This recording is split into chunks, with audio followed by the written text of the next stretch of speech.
يسعك الفضاء الرحيم الفسيح فبالله كم تستطيع. السلام علیکم. میرا نام عبدالرحیم ہے. میں مختلف احادیث کی کتابوں سے مختلف ٹاپکس پہ ویڈیوز بنا رہا ہوں. تو امام ابو یعلا موصلی کی جو مجموعہ احادیث ہیں ان سے کچھ حدیثیں ہیں. اعوذ باللہ من الشیطان الرجیم. بسم اللہ الرحمن الرحیم.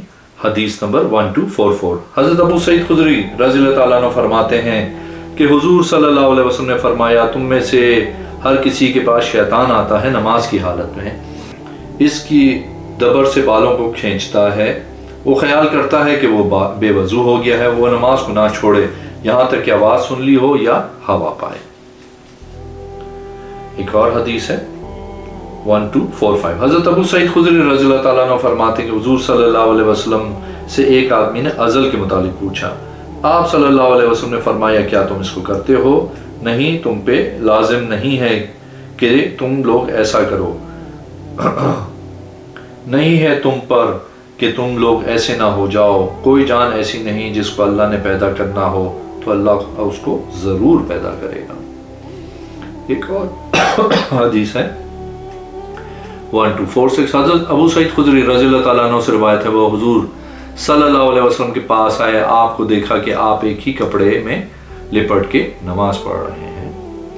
ایک اور حدیث ہے 1247. حضرت ابو سعید خدری رضی اللہ تعالیٰ عنہ فرماتے ہیں کہ حضور صلی اللہ علیہ وسلم نے فرمایا جو لوگ بیٹھ کے اللہ کا ذکر کرتے ہیں ان کو اللہ کی رحمت ڈھانپ لیتی ہے، فرشتے ان کو ان کے پروں سے گھیرتے ہیں، ان پہ سکینہ اترتی ہے، اللہ ان کا چرچا فرشتوں کے پاس کرتا ہے. ایک اور حدیث ہے 1248.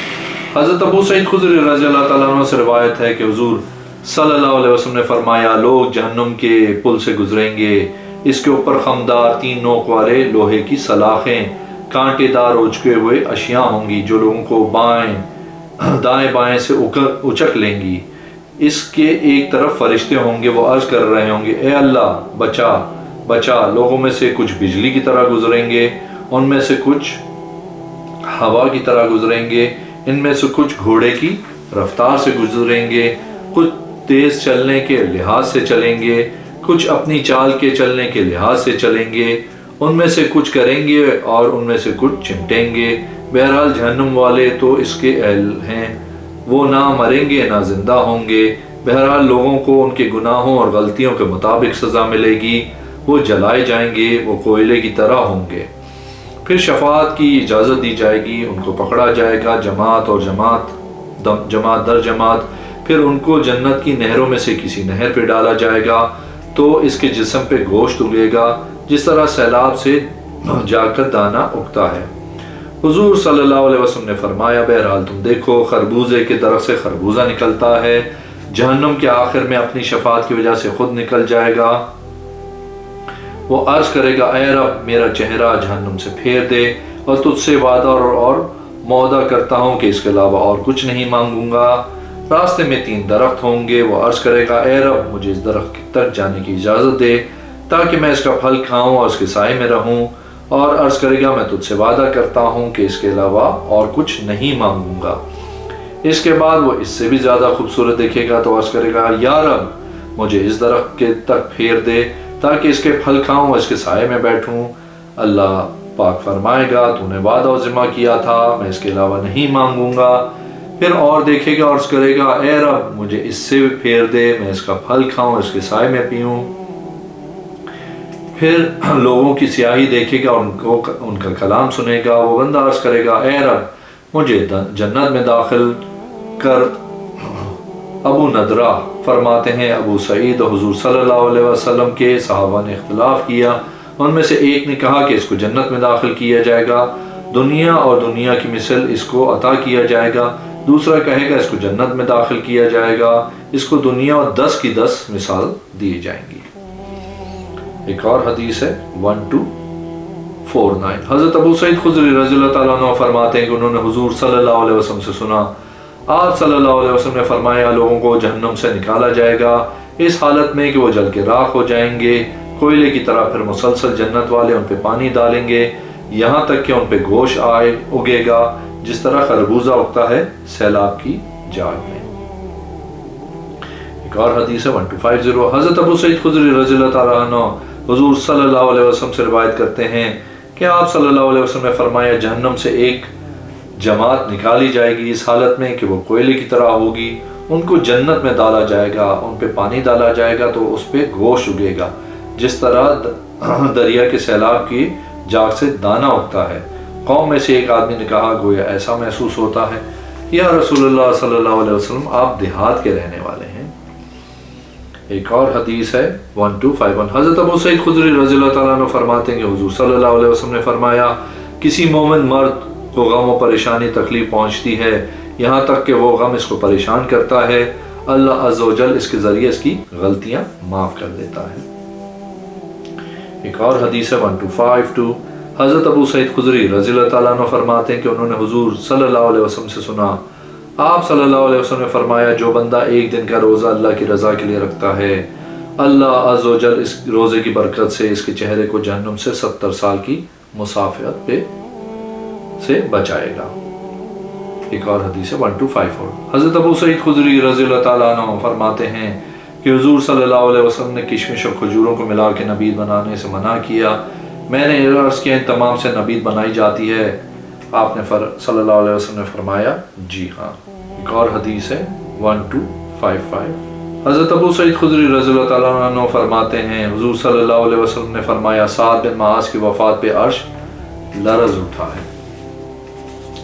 ایک اور حدیث ہے 1256، حضرت ابو سعید خدری رضی اللہ تعالیٰ عنہ فرماتے ہیں کہ ایک آدمی حضور صلی اللہ علیہ وسلم کے پاس آیا اور عرض کی یا رسول اللہ صلی اللہ علیہ وسلم میرے بھائی کا پیٹ خراب ہے۔ آپ صلی اللہ علیہ وسلم نے فرمایا اس کو شہد پلاؤ، اس کو شہد پلایا گیا، وہ دوبارہ آیا، اس نے عرض کی میں نے اس کو شہد پلایا، اس سے پیٹ اور زیادہ جاری ہوا ہے۔ حضور صلی اللہ علیہ وسلم نے فرمایا اس کو شہد پلا، پھر وہ آیا، اس نے عرض کی میں نے شہد پلایا مگر اور اضافہ ہوا ہے۔ آپ صلی اللہ علیہ وسلم نے فرمایا اس کو شہد پلا، اس نے پلایا، تیسری مرتبہ چوتھی مرتبہ وہ شفا یاب ہو گیا۔ حضور صلی اللہ علیہ وسلم نے فرمایا اللہ کا وعدہ سچ ہے، تیرے بھائی کا پیٹ چھوٹا ہے۔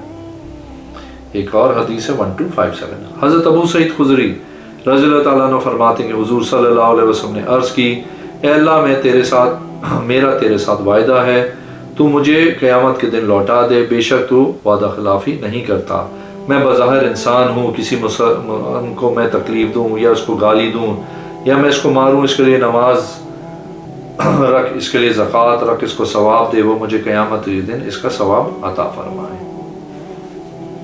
ایک اور حدیث ہے 1258، حضرت ابو سعید خدری رضی اللہ تعالیٰ عنہ فرماتے ہیں حضور صلی اللہ علیہ وسلم نے حدیبیہ کے دن اور آپ صلی اللہ علیہ وسلم کی صحابہ رضی اللہ تعالیٰ عنہ نے حلق کروایا مگر ابو قتادہ و عثمان رضی اللہ تعالیٰ عنہ نہیں کروایا۔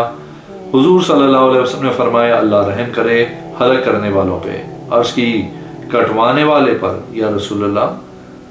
آپ صلی اللہ علیہ وسلم نے فرمایا اللہ رحم کرے سر کے بال منڈوانے والوں پہ۔ صحابہ کرام نے عرض کی کٹوانے والوں پہ نہیں یا رسول اللہ؟ آپ صلی اللہ علیہ وسلم تیسری مرتبہ فرمایا کٹوانے والوں پہ اللہ رحم کرے۔ اور حدیث ہے 1259، حضرت ابو سعید خدری رضی اللہ تعالیٰ عنہ سے روایت ہے، فرماتے ہیں حضور صلی اللہ علیہ وسلم کھڑے ہوئے تو آپ نے لوگوں کو خطبہ دیا، فرمایا اللہ کی قسم اے لوگوں مجھے تم پہ خوف نہیں سوائے دنیا کی زینت کے۔ ایک آدمی نے عرض کی یا رسول اللہ صلی اللہ علیہ وسلم کیا خیر شر کے ساتھ آتی ہے؟ حضور صلی اللہ علیہ وسلم خاموش ہو گئے۔ ایک اور حدیث ہے 1260، حضرت ابو سعید خدری رضی اللہ تعالیٰ عنہ فرماتے ہیں کہ حضور صلی اللہ علیہ وسلم نے فرمایا جب جنازہ رکھا جائے اور لوگ اس کو اپنے کندھے پہ اٹھاتے ہیں، اگر نیک ہوتا ہے تو وہ کہتا ہے مجھے جلدی جلدی لے چلو، اگر نیک نہیں ہوتا تو کہتا ہے ہائے ہلاکت مجھے کہاں لے کے جا رہے ہو۔ ہر چیز اس کی آواز سنتی ہے مگر انسان نہیں، اگر انسان سن لے تو بے ہوش ہو جائے۔ ایک اور حدیث ہے 1261، حضرت ابو سعید مولا المبری فرماتے ہیں کہ وہ حضرت ابو سعید خدری رضی اللہ تعالیٰ عنہ کے پاس گرمیوں کی رات آئے اور آپ سے مدینہ کو چھوڑنے کا مشورہ کیا اور مہنگائی کی شکایت کی اور زیادہ اولاد ہونے کی، اور بتایا کہ وہ مدینہ کی مشکلات پہ صبر نہیں کر سکتے۔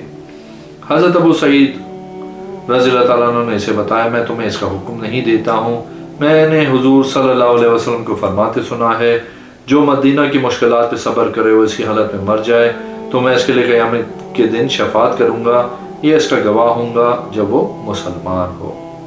ایک اور حدیث ہے 1264، حضرت ابو سعید خدری رضی اللہ تعالیٰ عنہ فرماتے ہیں حضور نے بے مزلبہ و محاقلہ سے منع کیا۔ ایک اور حدیث ہے 1265، حضرت ابو سعید خدری رضی اللہ تعالیٰ عنہ فرماتے ہیں حضور صلی اللہ علیہ وسلم چاش کی نماز پڑھتے تھے یہاں تک کہ ہم کہتے تھے آپ صلی اللہ علیہ وسلم اس کو نہیں چھوڑیں گے، اور آپ صلی اللہ علیہ وسلم چھوڑتے تھے یہاں تک کہ ہم کہتے تھے آپ صلی اللہ علیہ وسلم نہیں پڑھیں گے۔ ایک اور حدیث ہے 1267، حضرت ابو سعید خدری رضی اللہ تعالیٰ عنہ فرماتے ہیں انہوں نے حضور صلی اللہ علیہ وسلم سے سنا، آپ صلی اللہ علیہ وسلم نے فرمایا جو بندہ ایک دن کا روزہ اللہ کی رضا کے لیے رکھتا ہے اللہ عز و جل اس کے روزے کی برکت سے اس کے چہرے کو جہنم سے 70 سال کی مسافت سے بچائے گا۔ ایک اور حدیث ہے 1268، حضرت ابو سعید خدری رضی اللہ تعالیٰ عنہ فرماتے ہیں کہ میں نے حضور صلی اللہ علیہ وسلم سے سنا، آپ صلی اللہ علیہ وسلم نے فرمایا ابلیس نے رب تعالیٰ سے کہا تیری عزت و جلال کی قسم میں ابن آدم کو گمراہ کروں گا جب تک روح اس کے جسم میں ہے۔ اللہ عز و جل نے اس کو جواب دیا میرے عزت و جلال کی قسم جب تک مجھ سے بخشش طلب کرتے رہیں گے میں ان کو معاف کرتا رہوں گا۔ ایک اور حدیث ہے 1269، حضرت ابو سعید خدری رضی اللہ تعالیٰ عنہ فرماتے ہیں کہ حضور صلی اللہ علیہ وسلم نے فرمایا لوگ مختلف فرقوں میں تقسیم ہو کے نکلیں گے، جو ان دونوں میں سے حق کے زیادہ ہوگا کہ زیادہ قریب ہوگا ان کو قتل کر دے گا۔ ایک اور حدیث 1270، حضرت ابو سعید خدری رضی اللہ تعالیٰ عنہ فرماتے ہیں کہ حضور صلی اللہ علیہ وسلم نے فرمایا جنت کے دونوں دروازوں کے درمیان فاصلہ 40 سال کی مسافت ہے۔ ایک اور حدیث ہے 1271، حضرت ابو سعید خدری رضی اللہ تعالیٰ عنہ فرماتے ہیں کہ حضور صلی اللہ علیہ وسلم نے فرمایا جو شخص غنی ہونا چاہتا ہے اللہ اس کو غنی کر دیتا ہے، جو سوال سے بچنا چاہتا ہے اللہ اس کو بچا دیتا ہے۔ ایک اور حدیث ہے 1272، حضرت ابو سعید خدری رضی اللہ تعالیٰ عنہ فرماتے ہیں ہمارے پاس ایک یتیم کی شراب تھی، جب سورہ مائدہ کی وہ آیت نازل ہوئی ہم نے حضور صلی اللہ علیہ وسلم سے اسے متعلق پوچھا، ہم نے عرض کی یہ ایک یتیم کی ہے، آپ صلی اللہ علیہ وسلم نے فرمایا اس کو بہا دو۔ ایک اور حدیث ہے 1273، حضرت ابو سعید خدری رضی اللہ تعالیٰ عنہ فرماتے حضور صلی اللہ علیہ وسلم نے فرمایا بے شک جنت کے اعلیٰ درجے والے اپنے نیچے والوں کو دیکھیں گے جیسے چمکتے ہوئے ستارے افق آسمان میں چمکتے ہوئے دیکھتے ہیں، بے شک ابو بکر رضی اللہ تعالیٰ عنہ اور عمر رضی اللہ تعالیٰ عنہ انہی میں سے ہیں، ان دونوں پہ انعام کیا گیا ہے۔ ایک اور حدیث ہے 1274، حضرت ابو سعید خدری رضی اللہ تعالیٰ عنہ فرماتے ہیں کہ عورتیں کہیں گی ہم پہ مرد غالب آ گئے ہیں، یا رسول اللہ ہمارے لیے ایک دن مقرر فرمائیں۔ حضور صلی اللہ علیہ وسلم نے ان سے ایک دن کا وعدہ فرمایا، آپ صلی اللہ علیہ وسلم آئے اور ان کو واز دیا، ان کو فرمایا کسی عورت کے 3 بچے فوت ہو جائیں تو قیامت کے دن وہ ان کے لیے جہنم میں جانے کی سے آڑ بن جائیں گی۔ ایک عورت نے عرض کی یا رسول اللہ اگر 2 فوت ہو جائیں، اس کے 2 بچے فوت ہوئے تھے، حضور صلی اللہ علیہ وسلم نے فرمایا وہ بھی۔ اگر آپ نے میرے چینل کو اب تک سبسکرائب نہیں کیا تو پلیز کیجیے، اس ویڈیو کو لائک کیجیے، اگلی میں انشاءاللہ حاضر ہوں گا۔